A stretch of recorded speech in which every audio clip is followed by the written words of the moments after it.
For those with good taste.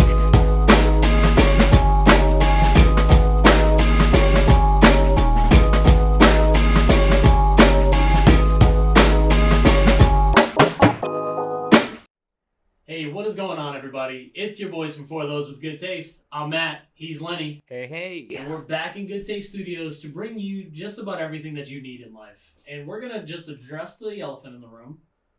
I don't know how to Google, and I'm pretty sure I don't know how to internet. What would you say about that, Len? I've known this for weeks. I'm pretty sure that people knew it for weeks. I think you're addressing, and I feel like we could have probably waited till we got to the Mighty Ducks to bring this up, but I feel like we're addressing how you just outright can't read. I don't know. I've had 3 instances in the last 5 minutes of me just not being able to find the right thing on the internet. Just people at home, if you were to look something up and it was like episodes in a show and you have apps on your phone that literally have the episodes to the show, why wouldn't you just use the episodes to the show? Instead, we Google stuff and still just do it poorly. It's a valid question, and I appreciate you for bringing it up. Yeah, so last week we talked about episodes 7 and 8 of Game Changers, not episodes 6 and 7. Yeah. You recorrected something we were right on. No, and listen, man, I am a measure twice, cut once kind of guy. Sure, And I can tell. I just haven't been able to measure correctly, so all the cuts are fucked up. So you're basically coming out right off the bat here, and you're just going to apologize. Well, I'm going to apologize because Misinformation. We're bad. I provided misinformation. His bad, not mine. I make mistakes often. Yes, you do. do. But I really feel like when it comes to mistakes, I'm probably not the only one that makes them. No. Quite often, movie studios make them. Yeah, and sometimes it comes in the form of like bad casting, bad budgeting. All of the above. And I know that that's something that's kind of nipping at your heels right now. You got something to get off your chest? I'm coming in hot this week, Matt. Yeah. I have a lot of scathing takes, mostly revolving around 2 of the topics we're going to get into, maybe 3. Okay. But let's start with Uncharted. We did a video some months ago now about Tom Holland. Yeah, about Tom Holland and some of the quotes he had made about Uncharted. Since then, it's been kind of radio silence. But as of this week, we got our first still of Tom Holland as Drake, Nathan Drake, and Mark Whalburg playing Sully. And there's a fucking problem, man. There's a real big problem in this. There is a fucking problem. Well, this is another elephant that we're just going to address. Did you play the games? I did. You did? Yeah. Did you like them? How many did you play? I played the first one. I think I played the third one. Okay. Yeah. You didn't like it that much? No. And honestly, I usually buy them when they're like $9 on the PlayStation Network. Okay. I think that it is one of the best game franchises. And I've heard you say that, and I know that you were excited about the movie. Naughty Dog kills it, first of all, as far as games are concerned. Between this and The Last of Us, and Crash Bandicoot, they've done great work forever. Yeah. Right? Consistent. Uncharted has been one of those franchises that revolutionized, I think, the way games looked, and as well as storytelling from a game perspective. Yeah. Maybe not revolutionized, but carried on the mantra of like things for me. Like I grew up on Metal Gear Solid, which was like playing a movie. Yeah. So I always really appreciated Uncharted for that reason. So when they're coming out with a movie, and I'm sure we had the same sentiment months ago, I was really excited about it, right? Praising Tom Holland for his abilities. But so when this movie was initially cast years ago, man, so like because everything with video game movies, they end up in like pre-production and go through a lot of different iterations. This movie was originally cast with Mark Wahlberg playing Nathan Drake. Yeah, and it was supposed to be kind of aged out, didn't he? I suppose, yeah. Well, I think no. I don't think that's what happened actually. So it was supposed to be also Robert De Niro was going to play Sully. And that was the casting for a while. And I don't think it's that he aged out. What actually happened was they changed the age of what they wanted Drake to be in the movie. Okay. So originally it was like they were going to do Uncharted 1, 2, 3. And Mark Wahlberg is still of an appropriate age, I think, to play Nathan Drake. But they want to go more in the route of a younger Nathan Drake, one that you can make a franchise off and keep around. Get yourself 3 or 4 movies. So somewhere along the way, Tom Holland becomes Nathan Drake, and Mark Wahlberg shifts to Sully. Yeah. My issue starts here. Why does Hollywood cast things? Why do we make movies? And I'm okay with you putting your own spin on things, right? But why is it necessary to make such a drastic change to a character? Because Sully has a very specific look in the show, in the game rather. And he's always had this look through 4 movies or 4 video games. He has had a thick ass fucking mustache, And a badass mustache. Iconic, right? Yeah, like it's like, and the character's great. Like it's just one of those things where you don't have to rewrite history. And this is where video game movies get it wrong all the time, right? Is that they try so hard to set it apart from the video game. But dude, the reason these video games are so fucking good is because they're basically movies. And I'm okay with things being changed, but there's intricate details that you cannot mess with. And this is just kind of one of those things. I see this picture, Matt, and I'll try to put the picture in the video, or we'll post it on social, something like that, right?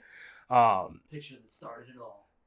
When I see this picture, what it basically says to me, and I am actually a Mark Whalburg fan. I think that anybody who probably watches this knows that I'm a Mark Whalburg fan. So it's not really a gripe so much with him or his acting ability or his movies.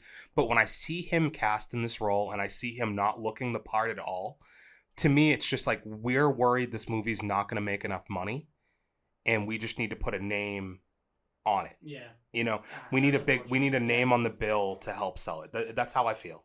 And I think that you're valid in feeling that way. The only issue is that when I look at this picture, I'm looking at pretty much the same character. They look identical. Isn't it fucking weird? Yeah, like, for one, Mark Whalburg doesn't have a mustache. Yeah. Doesn't have the mustache. And then they have the same outfit on.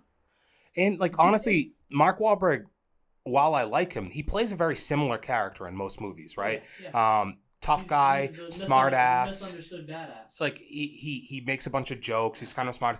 The thing is, that's more the Nathan Drake character, right? So Tom Holland, I can't have both of these guys having the same jokes.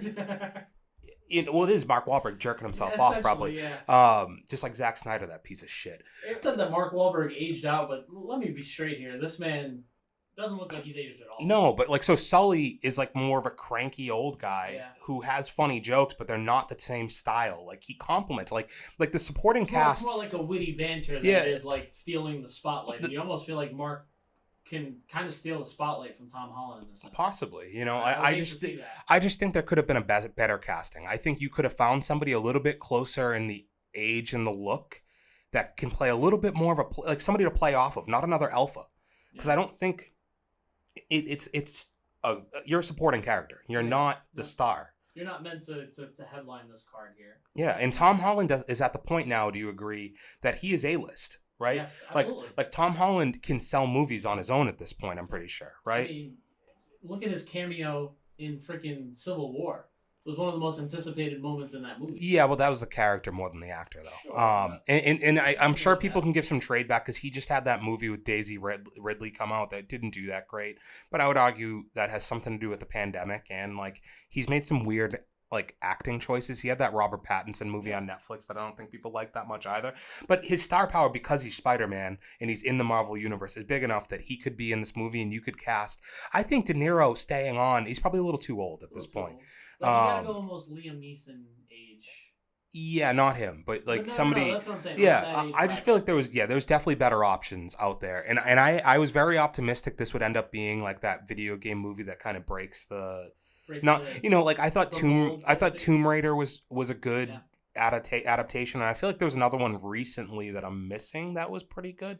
Sonic was okay. I haven't even watched that. It wasn't that bad. Jim Carrey. I mean, Carrey can't miss for me. You put that man in a box, he'll act his way out of it. Whoa, yeah. Look at you. Yeah, love that. And he did Jim it. Carrey, it's no secret here, has been one of my favorite actors since I was a kid. Yeah. You know? So I'm still going into this with an open mind, and I'm 100% going to see it the first opportunity I have it. And again, Mark Wahlberg fan, but stop just throwing big name actors and stuff to give them a fucking paycheck and try to make yourself one. And if we're going to cast people for specific roles, you're supposed to cast them to match the fucking character. I would almost say take some pride in your work. If you're so worried about it not selling that you need to kind of throw a cast list together like this. The movie should sell it. Like the game should be what's selling this. Like Tom Holland in Uncharted should be enough to make you your money. With Mark. Yeah. I'm almost interested to see what you guys think. Let us know who you think could have been playing Sully in this instance. Because for me, I'm not really thinking of anybody. but I'd be interested to see what else we get there. So Cool. I know that that had you a little bit, your blood boiling a little bit. Yeah, it's just the start of my blood boiling. Do you want to just simmer down a little bit, or do you? Yeah, I'll take a back seat. I'll take a back seat for a second, Matt. Okay, all right. Can you drop some knowledge on me as well as our folk out there on the other side of this camera, and just give some insight on the Bad Batch for me? Where are we at? If by caught up you mean halfway through the first episode. Okay, that's okay. So not exactly quite caught up. Yeah, you could say that. Yeah, no problem. You told me not to watch it. And I mean, that first episode, to give you your flowers, is an hour and a half long.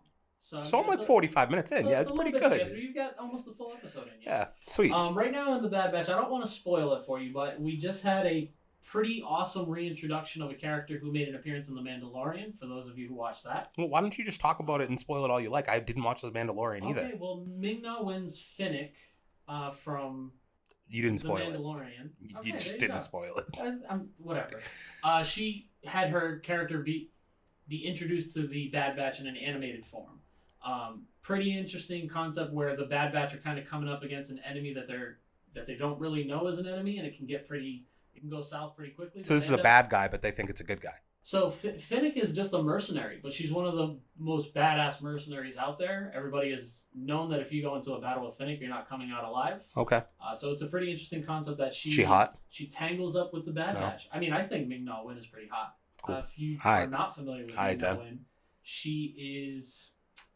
I forget her name, but she's in Marvel's Agents of S.H.I.E.L.D. And she plays the badass woman in that show. Doesn't help.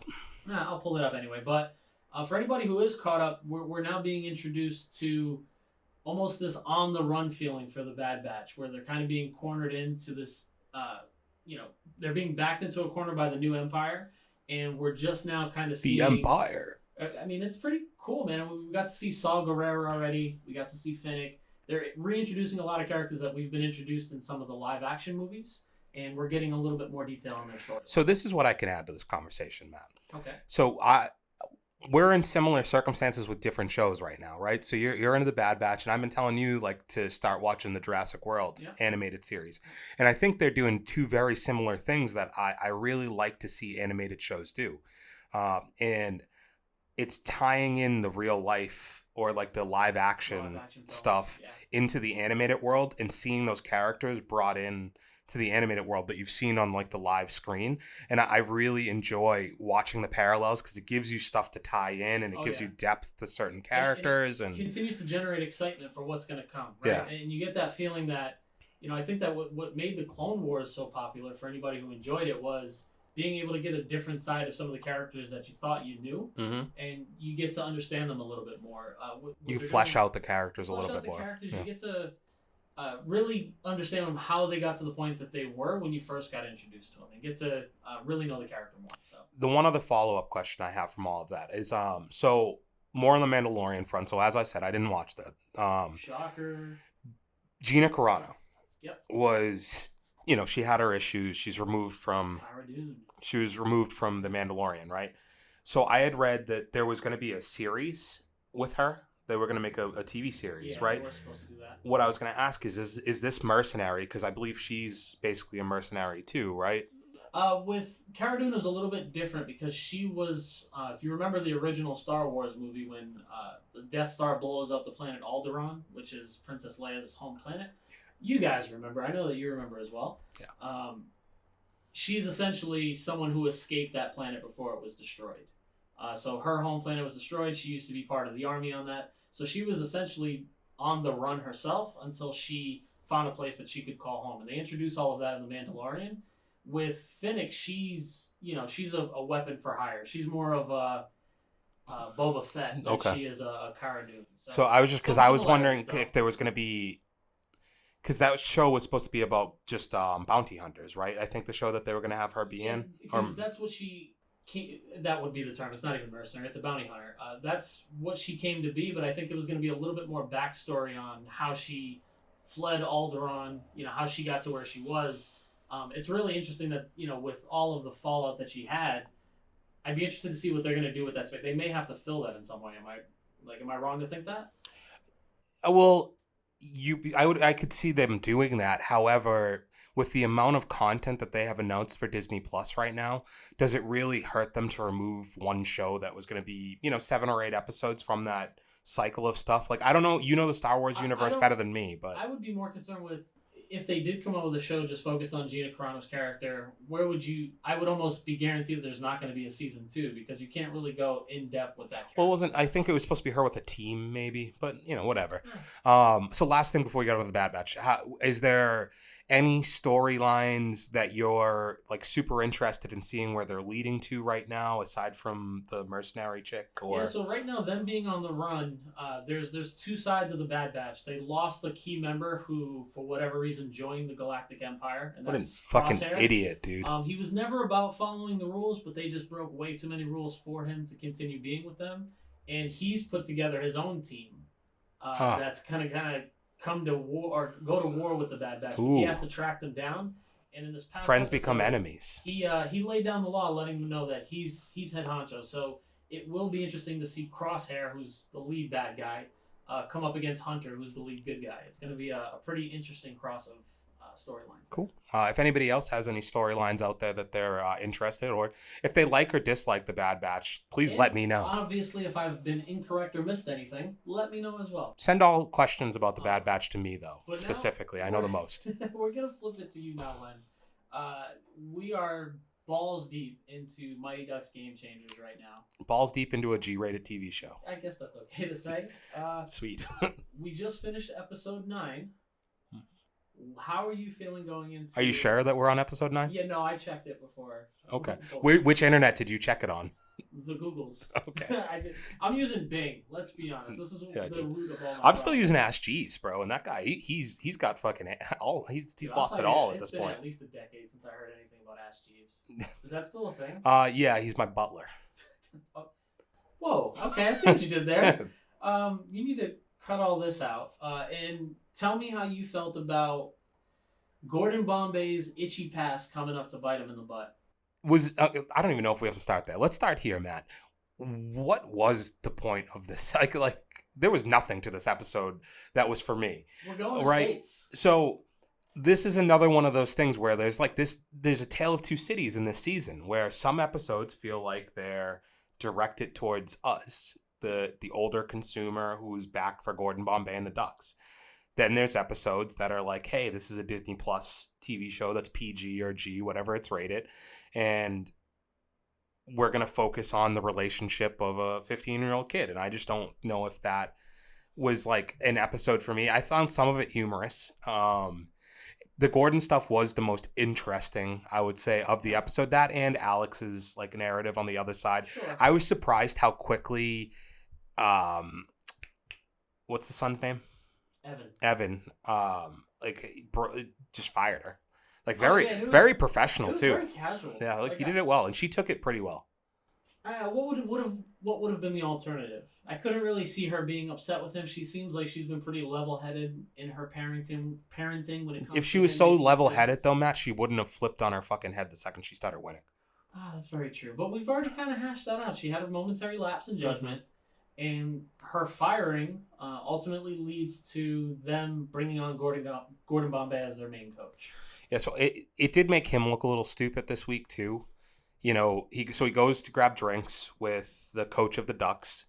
They're having like a relating moment. Red flag. Dude. Yeah, like having a relating moment, and he ends up letting it slip. The story that we had already heard earlier in the season about him giving money to one of his students, which would then NCAA spans across high school and collegiate sports, right? So him violating terms there would be also able to be upheld at a high school level. Although I feel like there's plenty of instances, for instance, like Rick Pitino, right? Sure. Like Rick Pitino, I'm pretty sure, did he get a DUI or like he did something with a motorcycle, I think I remember, right?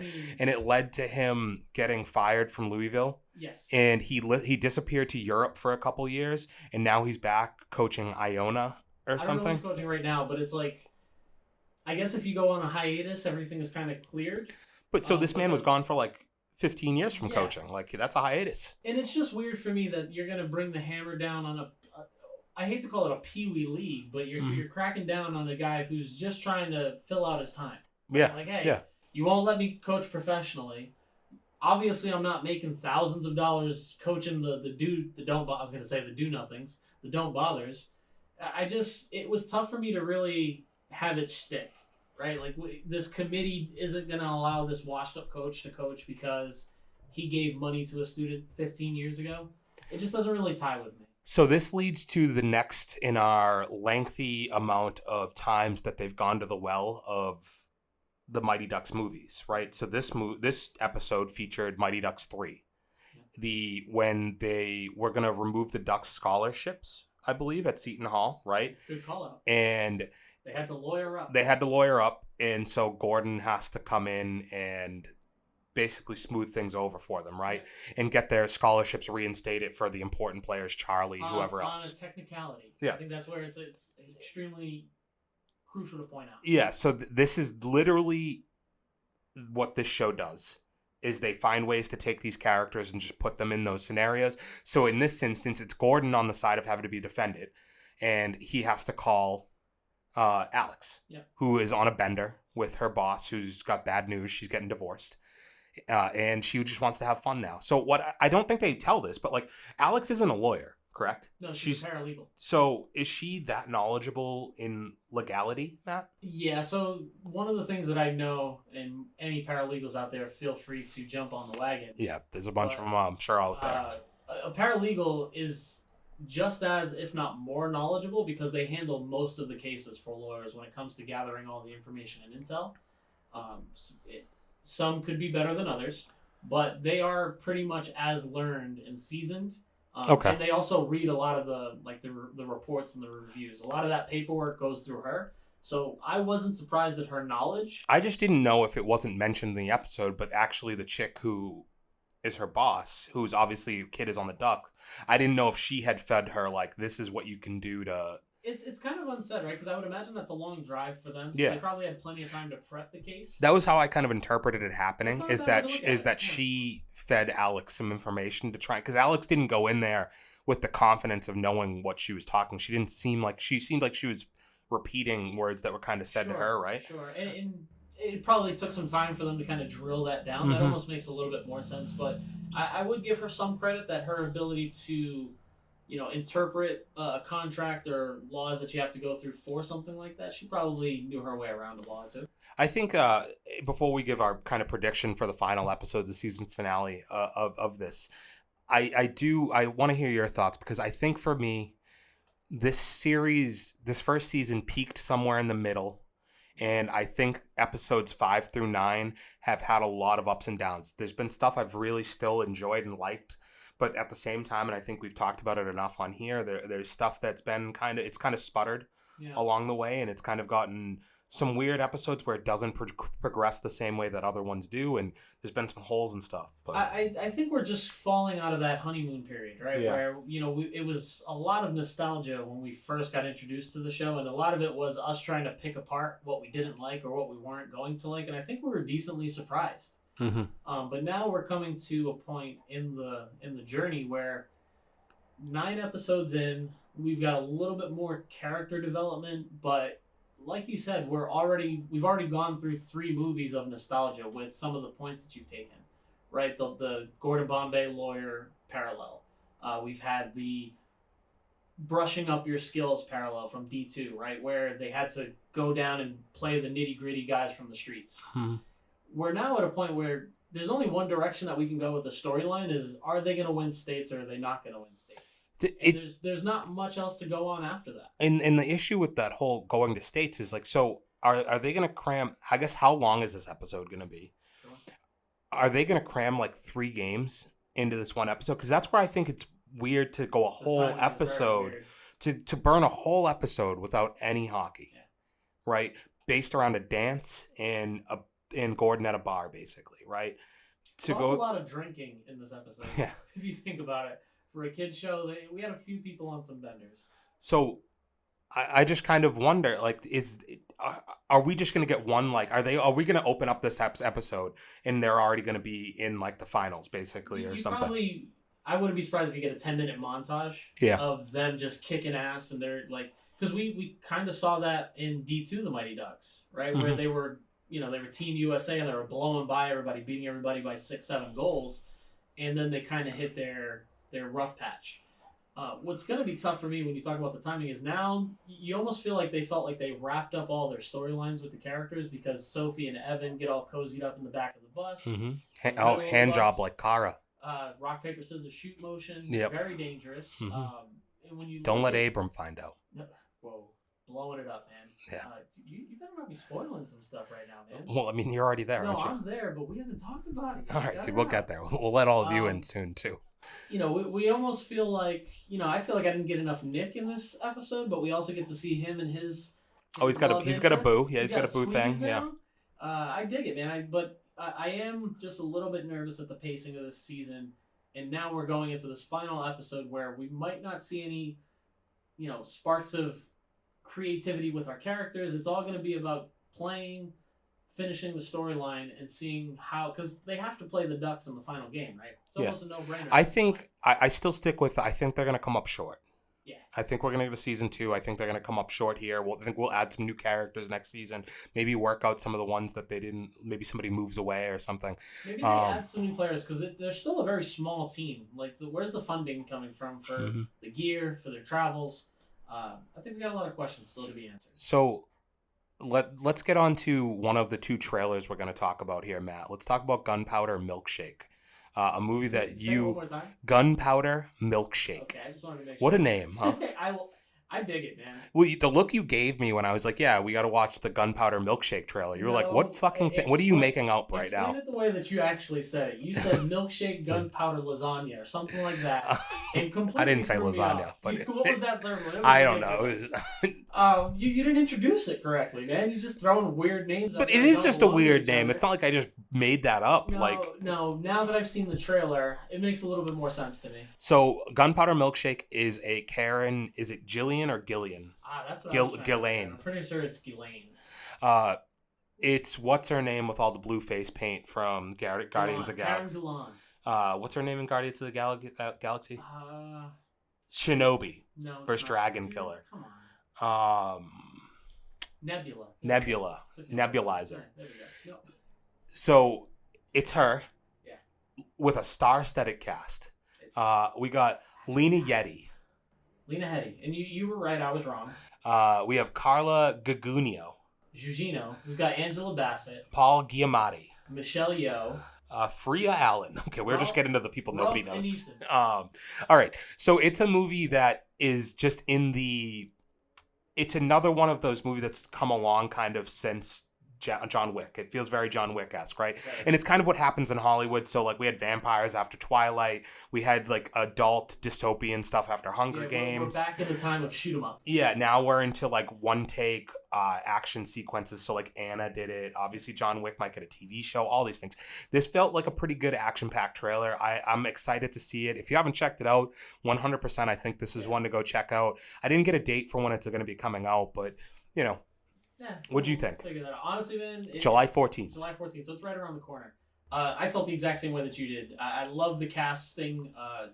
The guise of being told that this is like a mother-daughter relationship that maybe isn't going to work out. There's a lot of little elements that make it interesting. And then you get all the cool action scenes. Sometimes the movies you know the least about, too, are the ones that end up being the best, right? We go into these trailers with almost no expectations and end up having our mind blown, which is always a good thing. Yeah, let's get to July 14th. Not January, July 14th, right? Why are we scooping over to winter, dude? We still got summertime. Yeah, summertime. It's a thick boy summer. Ooh, fruit boy summer. So we'll move on from Gunpowder Milkshake lasagna to something a little bit more. What a gross combination that would be. Milkshakes and lasagna. I don't even eat lasagna, but I just can't imagine dairy goes great with it. What do you got against lasagna? I just don't eat it. I mean, I eat my spaghetti with butter and cheese, Matt. So no, I get that. I think I need to make you a lasagna. Nope, all good. I don't really think you have a say in the matter. I just won't eat it, so I have plenty of say. Well, you're gonna eat it. I've never had soup. Why would I eat lasagna? I'm not going to point out everything that's wrong with you. I thought I was a picky eater. I'm genuinely concerned about your food. I'm going to save for the end the perfect meal I had this week. All right. Well, we will go from Gunpowder Milkshake to the Marvel Universe. Once again, I feel like this is where we tend to live. Because it's the only, like, this universe is so fucking big at this point that every week you have something new that comes out. Dropping something, man. But yesterday we got hit with the first look at the Eternals. Mm-hmm. And you and I just took a peek at the trailer. Watched it a couple, 2 or 3 times right now. I mean, it felt pretty good. Yeah. How do you feel about it? I mean, I'm not knowledgeable in the Eternals at all. The trailer was fine. There really wasn't a lot to it. I gather that we're on... So, I guess it says it's Earth. I don't think it's Earth. It didn't look like Earth to me. Well, I mean, we read the synopsis. It is Earth. Yeah, according to the synopsis. You can't trust everything you read on the internet, though, Matt, right? Like, it's coming from me. Yeah, that's a good point. But our first look, we're seeing, and I made the mention, I was like, this is a desolate land. Looks like a desert. Mm-hmm. But it's right next to an ocean, which to me doesn't really add up. It's like, why don't you just get that water, move it over a little bit, let's make a civilization. It's salt water, bro. No, I get it. They don't know how to desalinate. Well, I would ask, how do they have the civilization that they do? Because there's nothing there, Len. Mm-hmm. But that's our first introduction. We see this very, how would I say, Thanos-looking spaceship come up, and that's our first introduction to Robb Stark in the new Eternals. Yeah, so I swear, dude, if you hadn't told me that this was a Marvel trailer, that it was just the sequel to Game of Thrones. Like the futurized, non-medieval version of Game of Thrones. Yeah, and maybe it's because we had just gotten done watching Lena Headey. Lena Headey. Yeah. Lena Headey. Same thing. Jesus Christ, what is it with me? Can't do names today. Lena Headey in the last trailer, and then all of a sudden we got Jon Snow, and we've got Robb Stark, and we've got Cersei. Well, we didn't Lannister. get Cersei Lannister, but there is a character named Cersei in the trailer. It's just there's just a lot of Game of Thrones stuff, and that looks like past the wall if it had a thought out a little bit. Yeah, honestly, like if you get to the point where you're so far north that you're south. Good point. You know The equator. The equator. It's a perfect way to judge the equator, dude. And what we see is that they come to this desert-looking place, and they make it into what I would call a wonderland. Man, it's full of green. It kind of looks like Egypt back in its heyday. I was gonna say, speaking of Wonderland, they cast Willy Wonka today, but I'm not gonna just segue us to fucking nowhere. you derailed our train so much today. Let's just every week, brother. dude. So yeah, the casting is obviously right now. As a person who doesn't know a lot about the series, we can do this again. Yeah. So the casting with this, it's like, again, it's what's going to sell the movie, I think, for most casuals, right? It's that it's a Marvel property, and it's got this cast of Angelina Jolie. And you get Salma Hayek. Gemma Chan. Richard Madden, a.k.a. Robb Stark. What's her name? It's Gemma. It's definitely Gemma. Is that a different Gemma? Atkinson? Kit Harington. A.k.a. Jon Snow. And then we get Kumail Nanjiani. Brian Tyree Henry. Barry Keoghan. Zayn Al-Rafe. Leah McHugh. We're just the long credits at the end of a movie right now. Yeah, we're just trying to get through it. And I mean, as action-packed as this cast is, the visuals is kind of what really did it for me. I mean, that first scene that you really get to see Angelina Jolie kind of showing off her power. I think it's Yoli, but okay. I don't want to do that, man. You're messing up everybody's name, and now they're not going to get credited in our video when we get tagged on YouTube. Okay. God, sorry, dude. Credit, man. My bad. On the YouTube. Plenty of things to look at, plenty of eye candy. The cast is star-packed. How did you, or what did you feel was the thing that kind of stuck out most to you? Two things. Very little Kitty. Yeah, we didn't get a lot of Kitty. Just a little bit of the Kitty. And then the other thing was the complete lack of like an antagonist, like a villain. It wasn't obvious to us, right? And this was supposed to be a teaser. Granted, it's a 2-minute teaser trailer, so just call it a fucking trailer. How about that? I wish all teasing was like that. It only lasted 2 minutes? Yeah. Okay. Is that like a trauma from your childhood, or is that like a gross sexual thing? Let's just get to the point. Don't tease me. Let's get it over with.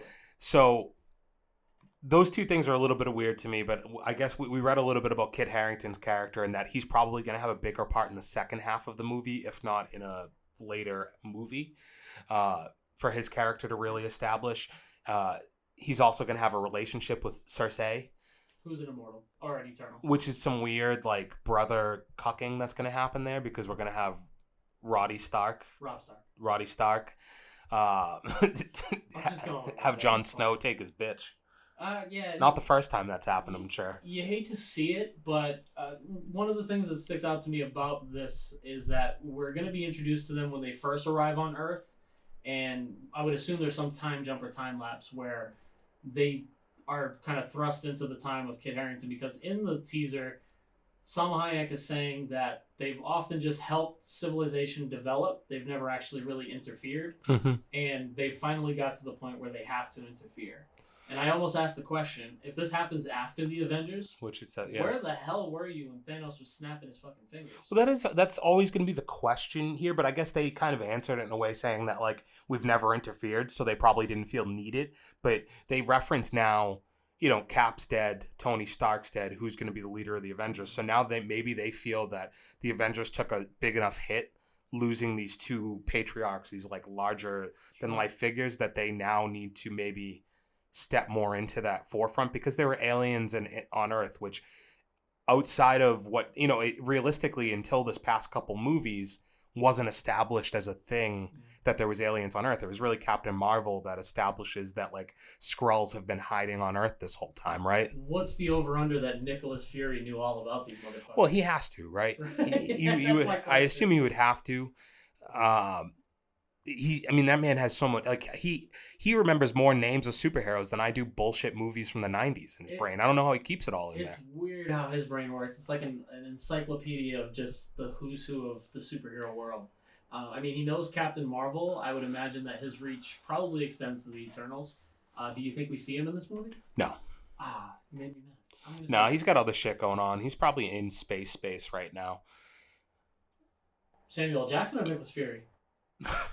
Samuel L. Jackson, obviously. I just thought that Samuel L. Jackson wasn't going to make an appearance because he's got a whole bunch of shit going on. He's first passenger on SpaceX. But it makes perfect sense. Nicholas Fury probably also has shit going on. Still a lot to be seen with this, especially for two people who do know absolutely nothing about the Eternals, nor do we pretend to. So we are interested. So if you know a lot about the Eternals and we're missing something, hit us up in the comments. Please do. Let's get into a movie that we were sadly looking forward to, Matt, that most likely let us... Actually, let's lead with... I take that back. You're already giving your hand. I take that back. Let's start with positivity. We watched a Netflix movie. That's a good positive start. That's a really good positive start. Army of the Dead. We watched Army of the Dead. What else did we like about it, Matt? Name one thing and I'll name something I like. We'll just go back and forth for a second here. So, organized civilization of zombies. Army of the Dead actually meant there was an Army of the Dead. Okay, so that's your positive? I love that story. Okay, my positive... wow, this is harder than I thought. Damn, I thought you were going to have it locked and loaded for me. Dave Bautista's in it. Yeah, Dave Bautista looks pretty much like a badass in the movie. You speak for yourself. I just said that my one positive, Dave Bautista's in it. That guy I thought was Michael Jai White the whole time's in it. That's my other positive. Omari Hardwick. Sure. Yeah, he's not Michael Jai White. I like where your head's at. Could have sworn he was. He's the main guy from, he plays Ghost Power. in Power. Okay, yeah. So, cool. Shout out to Power. But honestly, that's kind of where the positivity comes No, from, dude, right? let's really rack our brain for a second. Okay, There's got to be something else here. Props to them pulling this movie off with Tig Notaro, who was the woman who played the pilot. Oh. She was never in the same room as any of those actors. Really? Insane. Did the entire movie by herself, basically. Well, that makes sense. Well, she didn't do any scenes with... She had no scenes with Batista or any of the main characters. So they filmed inside the helicopter, but then they filmed her in the cockpit. If you notice, she's always in the cockpit. That's funny, okay. When she leaves them and she comes back, no spoiler, sorry. Spoiler 3, 2, 1. When she leaves and comes back, and that doesn't even give anything away, so I think you're safe. Okay, cool. They're showing Batista as he's speaking to her, as if you're inside of the helicopter. Yeah. And then as soon as it's her time to talk, and she's flip it to her. No, that's so funny. I didn't even notice that. That was a pretty interesting thing. That's lead with positivity, everybody. That's super helpful, dude. Really good job. I thought they did a really cool thing with that, and it was really just interesting to see her dynamic in that she was able to pull that. My next positive: everybody got a paycheck. Okay, yeah. I dig that. Okay, yeah, everybody got a paycheck. Everybody got a paycheck, man. Zombie tiger. There we go. I think it's a panther. No, it's a white tiger, dude. They even say it's from the... It could just be Siegfried and Roy show. Did they say that? Yes. All right, well, I didn't listen. It has to be. That They was named probably it. when I wasn't listening. Yeah, it's a white tiger. Do your research. You clearly enjoyed this movie a lot, Matt. No, Lenny, I had to dig and dig and dig because I knew you were going to say, all right, tell me what you liked about it. And I needed to find those things. Oh, Zombie Horse. Zombie Horse was pretty cool, too. Dude, okay. That was cool. That zombie has an active sex life. No spoilers. Oh, yeah. Didn't know zombies No, don't. You're... Shh. Sorry. Dude, Did I just spoil? Yeah, that's a 3-2 spoil.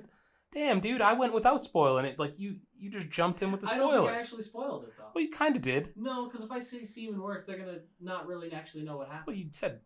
Never mind. No, it's fine. We're good. All right, man. I've run out of things I actually liked about this. Okay. Yeah, I'm at the same point where I think it's about time that we kind of lay out what Snyder has done wrong with this. And we'll start with you. He exists. Okay. I don't think you can do that, man. Like, you can't just say that the man exists, so it's fucking awful. Dude, I think he is, like, up there with some of the most insufferable directors. I think he possible. needs to go on hiatus. Dude, this is, like, such a jerk-off piece for him. We were notably excited about this, right? Yeah. Well, initially we saw the first trailer, we were like, this doesn't look like anything, right? Second trailer, we watched. Like, oh yeah, this looks fucking cool. Yeah, action right? sequences were dope. Yeah, like this really good cast. It's an interesting take, robbing a bank in the middle of a zombie apocalypse.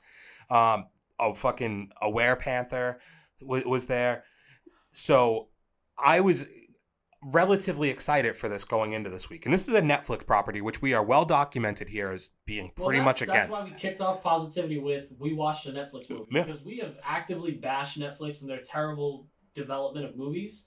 And we gave it another shot. But you know what really took the wind out of my sails initially, Matt? Like the first thing? What was that? When I saw the time. The second I clicked on the movie to watch it, and it said it was 2 hours and like 25 minutes. I think it was like 2:28. I was instantly disappointed. Yep. Like, I was instantly like, this can't be good. Because there was nothing from the trailer that would tell me that this movie needs to be 2.5 hours long. So I think there's a misconception with Hollywood in a way, with at least directors like Zack Snyder, that are like, all great movies are over 2 hours. Yeah, let's cut that shit out. But not all 2 hour movies are great movies. Yeah. And that's the issue, right? And, powerful stuff. You know, he just got shot a bunch of bail coming out with fucking a 4 hour Justice League movie that had to be better than the original. Like, anything that came out was going to be better than the original. He had plenty of time to do it, mind you. So but this movie is 2.5 hours just for the sake of being 2.5 hours. And the issue is, there's 3 acts like there is in any movie, right?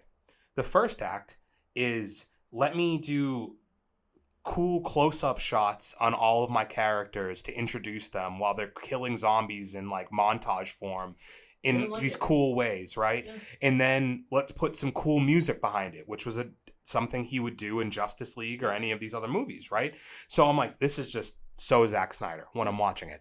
I did, however, and me and you just talked about this before we got on here, we both watched this kind of more than once, which I think is pretty fair to the movie. Like, even though we hated it, we actually took a fair amount of time with it.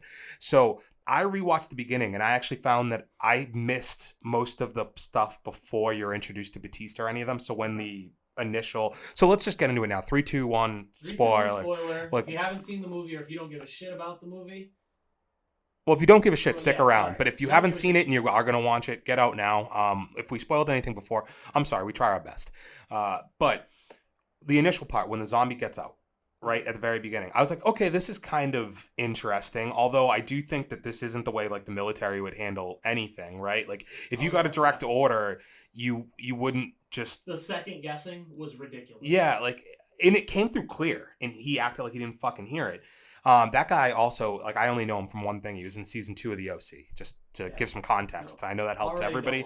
I know that helped everybody a lot. So that I was like, okay, I missed that part. It was kind of a cool scene, whatever.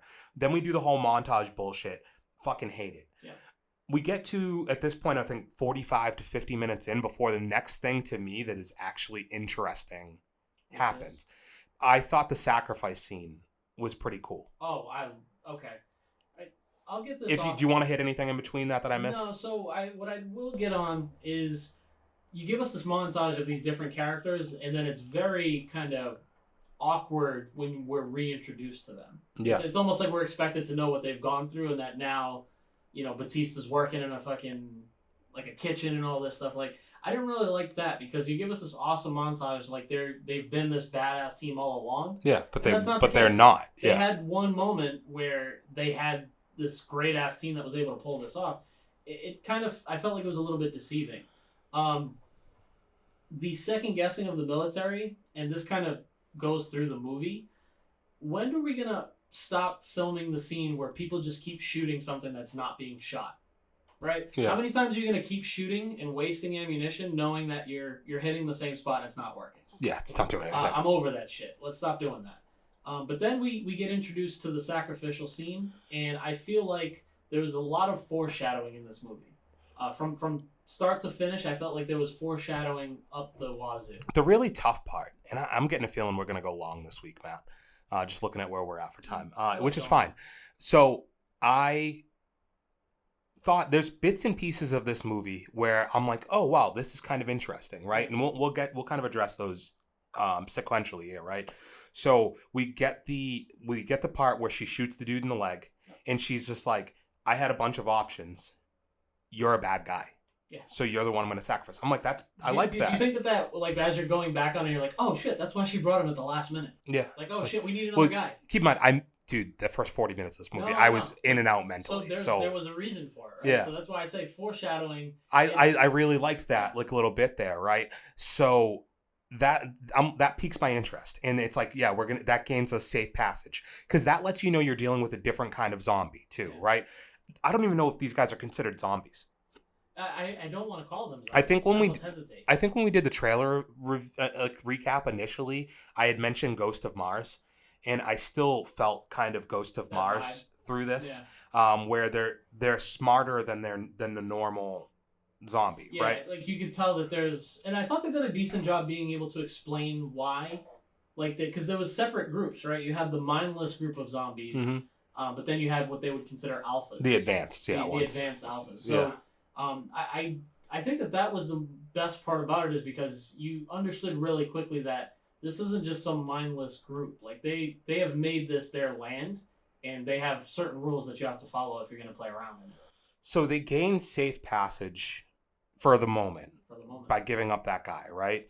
Judas so from Sons of Anarchy. They go into one of the casinos, I assume where the vault was, right? Is what happens next. And we're introduced to the character who's been put there. The dude with the glasses, white dude who ends up being kind of the antagonist, he's the double agent, right? And you clearly remember far more about how these people are introduced, so I don't remember that part. I just know he's there. Oh, that was again just a very when they're giving out their plans for how they're gonna attack it. They're like, "Oh, hey, I'm the head of security, and I'm going with you guys." Yes, it was just stupid. Like there wasn't an introduction. You have 2.5 hours, and that's what you gave me. I'm going with you. So the issue with him that I start with, and he's a major chunk of an issue for me, right? But it starts here. He traps that girl in the room, right? He sticks the thing in there. What I cannot fucking understand watching this scene more than once now, so she fights through and breaks through the window and gets back out, right? Why did none of them save her? Isn't that fucking crazy? Why? Dude, so she breaks through the window. She's fought through all of them. There's no evidence that she's bit at this point either, right? This guy is like crying, looking at her die. Has a fucking machine gun in his hand, aimed at her. They all just walk away. Yeah. Like, they didn't give a fuck. They walked away. He's the only one who cares. And my next issue, Matt, is there's two of them standing there, right? It's the guy who locked her in there, and it's the guy who's supposed to be her best friend who actually gives a shit, and he's, like, sad. So he doesn't save her. The other guy is like, we got to get out of here. Why didn't she, while she's going through all of this, be like, you fucking trapped me, you snitch motherfucker, you're a bad guy. Yeah. Like that, none of that made any fucking sense to me. And especially as you get later in the movie with the amount of bullets that they let out when shit's really popping off in the casino, and you're like, you couldn't even spare one bullet, bullet to save somebody on your team, and it wasn't explained. It wasn't like somebody walked away and gave the line like, "Well, we get a better cut now." It wasn't like there was legit like, "No, we're not." They just forgot about her. Yeah, and this movie does not do a good enough job with all the time that they have helping me understand why people would give a shit. Well, off the bat, why would anybody go put themselves in a zombie-infested paradise for some woman and her fucking kids? Yeah, well, like, and it's really that's only one person's. Give a fuck, right? Like, And there's so many other give a fucks. she sucks. Like I think the daughter sucks. Like sucks. so, keep going through it. Here's where my issues come from because okay, he traps that girl, right? Yeah. He then sets all this other stuff in motion because he takes the blonde chick. The actual character I really only like in this whole movie is the one who's like the one leading, the one who's leading them through and helping them. Like the coyote. Yeah, like I liked her. Yep. So he uses her to get the Queen of the Damned. It's an Aaliyah reference. So he uses that to get her and like the second to her, right? Or whatever. Her manservant. Perfectly cool scene. I have no problem with the decapitation. To me, that sets up that this guy's got to get his comeuppance, right? This guy's got an agenda. So he's got to get a comeuppance from one of two people. He's got to get retaliation from one or two scenarios, Matt. You either have to have the guy who's riding around on the horse, the zombie who's the alpha zombie who's riding around on the horse, right? Specimen A or whatever, like the very first zombie, right? Yeah, I gotcha. Either he's got to be the one to find out. Like in my head, I was like, okay, so at some point in the movie, he's gonna see the head and he's gonna know that's the guy who did it, and he's gonna kill him. Or secondly, what's got to happen is he ends up trapping them again, right? He traps them again. So the other thing in my head was like, okay, or they're gonna fucking shoot him. They're gonna either kill him or they're gonna get him killed by the alpha. Yeah. The issue I have is that he is your main actual villain because I don't consider the alpha zombie as a villain. No, he's in his own he's within his own within his own. He's just a hero in his own story, right? Created civilization from scratch. Yeah, he's a patriarch. He's the spark that fucking started the world. Yeah. So the real bad guy at this point is that guy. The problem I have is he doesn't get comeuppance. He doesn't get nobody gets vindication by killing him. Yeah, no, he gets the best visual. Sure. Right? It looks great. But it did nothing for me. It did nothing for the storyline. It did fucking nothing for me because it burned a murder. It didn't resonate. Nope. And here's a very easy way you do it, Matt, right? They could have done the same thing, but all you have to do is this guy's been pursuing him, right? The one with the helmet, the alpha, he's been pursuing him. He knows he's the one who did it. He tells the fucking Panther to kill him. Yeah, you're right. Like, listen, that's all you had to do to make it's meaningful then. Yeah. It has a point because now there's a cause and a reaction. There's like an end to a story. But nobody even knows he's the bad guy. There's only one person who knows that he's a bad guy, and it's the girl. It's the blonde chick, right? Nobody else even knows that he screwed him. The guy whose head he cut it off, the wife, is none the wiser. Like that's the type of stuff. That's the type of stuff in this movie that genuinely upsets me. Is that there's no character arcs to anybody. None of these people had a starting point and ended somewhere that I gave a fuck. Yeah, I mean, you just kind of substantiated how I felt about the movie the entire time. I felt about 3/4 of the way through, this should just be called a waste of everybody's fucking time. Well, it should just be called hey, if you want to just see cool zombies and occasionally see kills, watch us. Yeah, but if you fast forward, and we'll get to a couple other things, but it's what was the whole point of it? Because... To make a sequel. Sure, and you set it up in the most lazy way possible. Oh, we're not even to the end yet, Matt. Because the next, you get all that kind of happening. There's a couple of things that bother me, and we'll set it. Let's save the guy in the safe for the end, right? We'll just kind of we'll recap that little part at the end because it's not that important until you get there. Yep. So Batista gets with the chick with the helicopter, and he's got to go save his daughter because his daughter's a dumb bitch and knows that a nuke's going off within an hour, and she goes off on her own to save some fucking woman that doesn't matter. That literally has no effect on the rest of the story. She just thinks she's being a good person. Oh, before we even get there, hold on. How did they know that they were in the vault? What do you mean? So the zombies went... as soon as they're sounding the horn to charge... They knew exactly where they were. They knew exactly... Hey, hit elevator. Make sure you hit the ground level so that we can... Mm-hmm. They took an elevator? Yeah. I'm supposed to believe that? Well, so I guess that's where some of them are smarter. But that is funny. So this is something I was talking to somebody about the movie, Matt, and they brought this up as far as we're supposed to interpret these zombies as being smarter than normal zombies, right? How come they were kept in walls made by storage containers? Don't know. No idea. How come they never escaped? How have we managed to keep them trapped inside of Las Vegas? By storage containers. When they can climb up shit, they can use elevators. They can do all of this stuff. This is the thing that blows my mind, like, is we're not actually getting an understanding of what the fuck they want to do. Mm-hmm. Like, are you here to take over? Are you here to? No, they're just here to take part. You guys are just living in Las Vegas. What's the point? And that's where, his new love interest that lasts about 2 minutes. Batista's love interest, the girl that he is friends with. R.I.P. on that one. Fucking one of the better deaths. They're waiting for the elevator to come down. It's a great death, but to me, I'm like, oh fuck you. This is what you guys are doing. It just didn't make sense that they just wait for the elevator door to open and then schmack. Mm-hmm. It just doesn't. It doesn't make sense for me. Yeah, well, and if you could just go in the safe and they weren't going to open the safe door behind you, why didn't they all just go in the safe? So we skipped over Zombie Baby, right? So initially, so what they do is he goes and he carries the headless body next to the pool, right? If you remember the way they film it, he sets her to the ground and then it turns to face him, facing the camera, right? Wrong spot. Well, so it's just but the camera's facing him, and it's like. He does it. I immediately was like, wow, is this supposed to be it reminded me of a weird Jesus thing in a way. Yeah. He was reaching into the body and then all these people disciples surrounding him and everything. But then all of a sudden they pan in and he's holding a fucking baby. Yeah. And are we not going to explain it? Because they didn't give any context. There's nothing there. It's just, so the zombie fucks. So the zombie fucks. This is where you kind of gotta pay a little bit of attention when they're first introducing this horde of zombies. When they bring the bad officer or whatever, the guy who gets sacrificed, you're kind of just told that this is our king and queen. He's obviously got love, and they actually show him putting his hand on the girl's stomach. Okay. But that's just okay. So there is some symbolism there. There is some symbolism there where before she gets decapitated, they're supposedly insinuating that they're expecting their child, which a little weird for me. Because you haven't really explain how this child got there is what I need. Am I also supposed to believe that this zombie's lighting candles? Fucking, are they meeting in the bathroom stall? What does this relationship look like?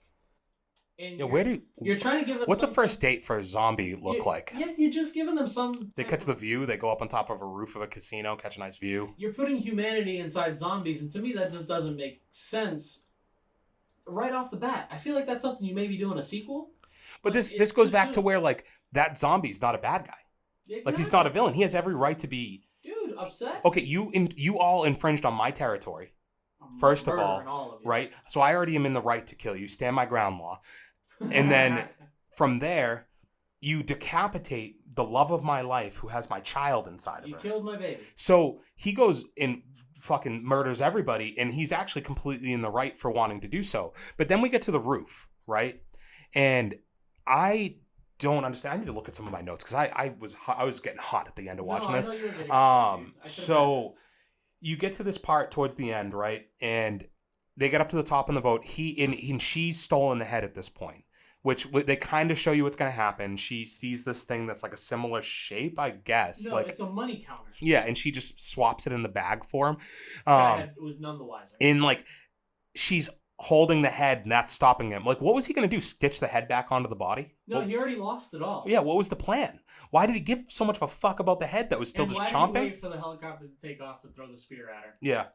So I think in the third act, I found myself throughout this movie, like I said, there were certain times where I was engaged or I was re-engaged. Yeah. And even though the first act was mostly bullshit and then the second act I thought was basically terrible, that once the action started picking up, I was like, okay, they have a chance to redeem this a little bit for me because there's some interest. Him being a machine with the fucking helmet and walking through bullets, I was like, this is kind of cool. It's dope. Right? But I'm with it. Statement. How many bullets are we going to shoot at this dude's forehead before we realize it's not how do none of them hit the eye? Nothing. You know what I mean? How did none of them hit him in the eye? But the thing is, I thought the perfect ending would have been, or at this point at the beginning of the third act, I was like, okay, Batista, the daughter, and the blonde chick, I thought were the ones who should get out. Yep, it would have made sense. That seemed like they had gotten the focus. He's going to go save the daughter, get her out, live happily ever after. This chick is smart enough to get through all of this. So then when she just gets fucking murdered, it's like, okay. I did like the dropping the head off the side of the roof. Yep. That was kind of cool. Yep. But How did he get from where, like, they fly a helicopter to the other side and he gets to them with no issue. in the same exact amount of time riding the horse? Yep. That was a little weird. And then next thing up on this, so they go and he has to save the daughter from the house, and she fights off the guy that they've sacrificed earlier, and somehow they get to the top of the helicopter, top of the roof. And do you remember how this goes when they get to the top of the roof? So you're talking about when they're getting to the roof to save the daughter from the lair of the demons or the dead. She drops him off, and he's like, "Don't screw me," right? And then he's just knocking down doors left and right, and is able to open a door that is right next to her. But guess who's already there, Len? Mr. Alpha Zombie. Yeah, but he throws a fucking grenade at him, right? Shoots a grenade, hits him with a grenade launcher. Yeah. Right? So my issue is they get to the top of the roof, Matt, and the helicopter's gone, and then immediately comes back, which I don't understand, like, what she really did there. Like, she tried to leave, and then she got, like, felt bad about it. Was that what they're trying to tell me? So she makes a statement that somewhere between saving my own ass and leaving yours behind, I grew a conscience. So I got irate at this point. And I said, what the fuck is this slow motion stare while zombies are coming after you? Like, is what I wrote in my notes. Dude, like, he didn't have to die. Like, that's why it's so fucking annoying. It's like, you know that there's a nuke coming. Not even the zombies underneath you. You know there's a fucking nuke coming. And you know there's a zombie underneath you that you guys have shot 1,000,000 times. He's killed a bunch of your fucking people. And we get a slow motion conversation. And then Batista is staring at the daughter like, I love you. We made it. It's like, no, you fucking haven't, dude. Like, I was so mad because it was just like, this is what this fucking is. Like, this is what you thought a good fucking ending was. And so you get even further, they're fighting in the back of the helicopter, which is just fucking crazy. Yeah, let's also address that tactic that she used to get the helicopter away from the roof. She just turned it on its She side. just turned and they just free-falled. Yeah. Bro, I guarantee you, I don't care for how good the pilot is, that helicopter is not going all the way down like that and then just turning on a dime. It's not how helicopters work. And then, like, Batista can't do anything to fight. Why didn't he just jump out with him? Like, you know, like sacrifice yourself, something. So he ends up shooting the pilot. You don't even see her die either. You just see that, like, you just see a helicopter blade went through her. Yeah. At the end, and the plane crashes in the midst of helicopter crashes in the midst of the nuke. Yeah. Right. All of it's fucking bad. There was no good element of this ending, Lenny. No. From the slow motion stare downs to the... There was just no pace. I'm supposed to believe Dave Bautista's a big guy. But Dave Bautista's probably just a little bit bigger than Amari Hardwick, who had his own little one-on-one fight with this alpha zombie and came out... Pretty, kind of, well, not okay, but... he had his arms separated and we understand what comes next, but... I'm supposed to understand that this man is able to just go hand-to-hand combat with this guy and not do anything to defend him. Like, he looked completely outmatched. But you saw when his chick gets her head chopped, the dude beasts through, and then when he's running through the casino, taking out millions of the horde, he body slams 3 of them at the same time. It's insane to me. Yeah, I hated Batista in this too. We didn't even really talk about this. I like him personally. The performance, I did not think was good. It felt like. This man has been on, like, doing his press run for the past couple weeks and talking about not wanting to do, you know, Guardians and stuff. Yeah. But this just felt like you're playing Drax, but without the makeup. Yeah. Right? Like when I get mad, I fucking kill everything. Like that's what this was. But it's like his facial expressions in this were so awkward to me. Like when he was upset killing all of them, he looked like he's about to cry, but he's not a good crier. It's like fucking weird. Batista's not the guy I'm looking to for emotions. No. And this is one of those movies where I felt like that slow motion look, there should have been some more emotion there. I literally am just looking at a big dumb guy be happy because he made it to the helicopter. This was supposed to be his vehicle, it feels like, you know, like, and he's not even the main character, which is weird. Like, I feel like all the trailers and stuff, it's kind of like he's the guy. But he's not really the guy. He's the most important storyline maybe that we get the most out of in the movie, but he's not the guy, and I don't think he did great. Everything from the divvying up of the money to how it all comes to end, because he shoots the pilot and it legit looks like she gets shot in the face. Right? Like, it looks like it blows full circle, creates a blood smear on the window, she's I think it's able the to, shoulder that she shoots though. So right? she gets hit in the shoulder. She's able to clean it off, maneuver through all of this, dude. And you're just supposed to understand that, okay, she's dead. Batista's alive. Dude, the when daughter he came out completely unscathed. no issue at all. Yeah. Also, that gun he has, I understand why the guy has to wear a helmet because his head is weak. His head is weak sauce because that bullet exploded the shit out of his head. It made so much damage. Yeah. I've never seen a gun like that. I don't know. That small, that big. Well, did he use the grenade launcher and we just missed it? Like, because I thought it was a regular handgun. He wasn't holding a Desert Eagle. Sir. No, it was That's like, the only way dude, that I see that happen. Like, that's why that guy's head popped. No, it blew up. Uh, Split. And then there was like this little blue thing at the end of it. Yeah. Come on. So Do you think that's what his semen looked like? he probably comes through his head. He fall like they crash. You're right, and it's kind of weird. Like Batista's already beat the shit. He's been bit, and somehow he lived through that crazy crash. That was a really crazy crash. I went on this whole rant about what happened with the pilot, but my whole thing is everything happened to Batista, the pilot, and the zombie. Nothing happened to the daughter. She did absolutely nothing but hit the dude over the head with a fire extinguisher. Yeah, and she's just walking around Unscathed. fine. She wasn't buckled in either. Dude, she is a hell of a volunteer, Mhm. man. We didn't get any follow up on her after that point either. So let's get to the post credits. We can get out for a movie we hate. We've spent a lot of time We on spent it. a lot of time, but I think it's because we were upset that we and- wasted this much time. I don't like hate. I guess we haven't given a rating yet, but so is it post credits or is it just kind of fit in at the end? It's not post-credit. It should have been a post-credit scene, but he can't even get that right. So in about the beginning of the third act, you have Amari, whatever his name is, Mari Hardwick. and this other guy who's European or something, who is cracking the safe. Right? They get into a fight with the Alpha, and at some point in here, the bitch British guy or like European guy. He's German. Okay, His German name's guy. Dieter. He's So safe maker. So at some point, that guy grows a pair, and he saves Amari rather than saving They were himself, best friends right? the entire time. But yeah, it's so weird, right? So what I don't understand, Matt, in this part, before we get to the actual end, so he puts him in the safe, and in my head, when this happens, I don't know what you thought when this happened, but I was like, oh, so like. You saved him by trapping him in a safe with no water, air, or food? So he's dead too. Yeah, he's just dead. He just didn't want him to get He's just ripped dead. up. Because if he didn't lock the safe, why wouldn't the Alpha, who can use elevators and shit, just open the safe and kill him? I would feel like he would have more of a reason to beat the shit or kill the guy who just tried to fight him. And if you weren't gonna lock it, Matt, why wouldn't you just close both of you in there?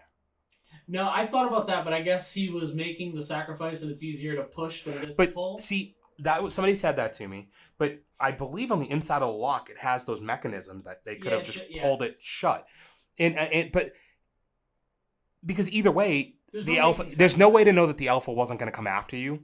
But the fact that he didn't go after the guy in the safe, Alpha is Usain Bolt. He managed to get from the safe to the roof in almost no time. Mm-hmm. All of this. He knows all the shortcuts. It's his land. Maybe he has an express elevator, and we just haven't thought about that. But so the guy ends up trapped in the safe, and I think at this point we're all kind of like, okay, he should be dead because my biggest pet peeve with this entire movie, and we've saved it for the last, was I'm not a scientist, Leonard. I did terrible in chemistry. It's my government name. Be careful. All right, sorry. I figured it needed it. Okay. Everything I know about nuclear bombs tells me that there's some form of radiation. Yeah, but Matt, Harrison Ford as Indiana Jones got in a fridge once and let a nuclear bomb blow up near him. So. Yeah, and I'm going to go ahead and say... People didn't like that either. Him being able to rise from the ashes and walk through this city that has just been nuked to shit. Yeah. I mean, he probably would have had to stay underground for quite a bit longer. Like the 100th, they didn't come back to the Earth for 90 years. Time, like, dude. you know. Like generations afterwards. Yeah. This man, and I'm supposed to maybe believe that maybe he's been down there a few days. How? No food, no water. There's no way he's trekking all this money across Las Vegas and makes it to an airport. And when you find out, so I wrote, why didn't the pissed off zombie just open the door and kill him? We already got to that, but then I wrote, dude's kind of a piece of shit. Was what I wrote. I just progressively got madder as this went along because then when this guy goes into the bathroom and it's so blatant that he is sick because he's been bit. Yeah. How he's pretending like he didn't know he got bit. Yeah. Dude, Bro, that shit would be throbbing. it'd be throbbing. You've been in a safe with nothing to do. You would know. Like, everybody, like, I'd be looking at every part of my body. Like, I would know what's going on. You Dude, knew when you were bit. So I guess the funny thing about that is it's the opposite arm that got ripped out of its socket. Right? So, like... So he had this one ripped out, and I think it's this you one. might, If you yeah, look I at the think, mirror, yeah, it's the yeah, opposite I think, side. yeah. So I would be concerned in some way, shape, or form. Hey, my arm is out of its socket. Oh, look, I've been bit. Whatever it is, right? It doesn't make sense to me. And then I got mad because I thought that they were going to try and pull some shit where he just went to this private plane and he was going to somehow kill the Japanese guy. Well, so this, Matt, but this is what had to have happened. So when you didn't kill the guy that I talked about earlier, right? The actual person who's a true villain, who was sent there by that guy, right? He had no comeuppance. Nope. Nobody actually killed him who he did any wrong to. So I thought to myself, the only person who can actually get comeuppance and come full circle on their wrongdoing is that guy. Yeah. So yeah, to me, I was like, he set them all up. He's going to hop on a plane and he's going to fucking go to that guy and just kill him. Yeah. Whatever. Do something. That is in no way what he did. And that's where this movie, like, who writes a movie, Matt, and has no thought to, like, where it's going. Yeah, like you write things to have a start, a middle, and a finish. You want to have people have complete arcs. And if you have 2.5 hours and I can't tell you one single character except for maybe Batista and his daughter that had some type of semblance of an actual arc in their characters to come together at the end, that's a bad fucking movie. And now you're set up for a sequel on some bullshit because this piece of shit got bit, knows damn well he's bit, shows up and hops on a plane and is drinking Chardonnay with the hot girls on the plane. Yeah, breaking all the rules, right? And dude, they were temperature checking at the beginning of the movie, right? Yes, they were. How does he get on a plane, a private, like in an airport for that matter? Whether it's a private airport or not, dude, you're going through security. They didn't check your bag with all that money, buddy? It's just... It's funny. Let's get to the fucking ratings. Because, like, so they're going to be doing a sequel, most likely. He's going to Mexico. He's going to send the plague to Mexico. Las Plagas. Like, they need something else. Yeah. The water's already plaguing them, dude. Like, what the fuck are we doing here, man? Don't eat the tacos that Canelo ate. Yeah, man. I mean, we can jump right into the ratings. I felt like this one, for all intents and purposes, was pretty easy to rate. It is and it isn't, because I don't know if I'm ready to be, like, ultra mean. All right, so I think this is what's going to separate us on this. Okay. So I will let you go first. No, you go first. All right, for me, this shit's fucking no, what did we say? This shit is meatloaf. Dude. Okay, you're going bottom tier. This shit is meatloaf left out for a couple days.